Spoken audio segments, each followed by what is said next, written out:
सरदार अली गौर खान महर जी शादी खां पोइ सरदार मोहम्मद बख्श ऐं सरदार अली नवाज़ अल मारूफ राजा खान महर में ॾाढी वेझड़ाई थी आहे। ॿिन्ही हिक ॿिए सां मुलाक़ात बि कई ऐं भाकुर पाए अली गौर खान महर जी शादीअ ते तबसरा बि कया ऐं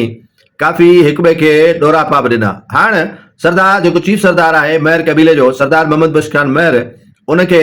सरदार अली नवाज़ अल मारूफ राजा खान महर एमपीए यकीन ॾियारायो आहे त सोटराऊं तोसां गॾु आहियां, भाउ सां गॾु न आहियां पर हर ॾुखी सुखीअ में तोसां गॾु आहियां। पीएस ग़ालिबन 21 तां एमपी आहे राजा खान महर। हींअर हू पंहिंजे भाउ जे कैंप मां निकिरी पंहिंजे सोट चीफ सरदार मोहम्मद बख्श खान महर जे कैंप में शामिल थी चुको आहे ऐं शामिल थियण जी हुनखे यकीन दहानी बि कराई आहे, जंहिं ते सरदार मोहम्मद बख्श खान महर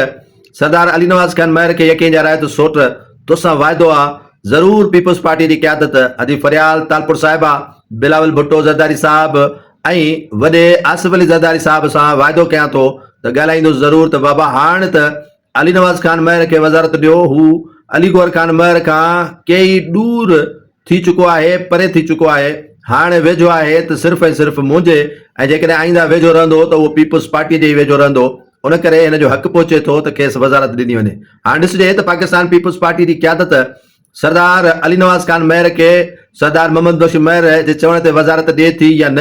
या सरदार मोहम्मद बख्श खान महर जेको चीफ सरदार आहे महरनि जो, उहो पंहिंजे सॻे सोट ऐं ग़ालिबन भेणियो बि थिएसि, उन सां केतिरी सचाई करे थो ऐं उन सां केतिरो सचो हले थो, इहो त अॻिते ई हली ईद उल फितर खां पोइ ख़बर पवंदी त घणे वीह सौ आहे।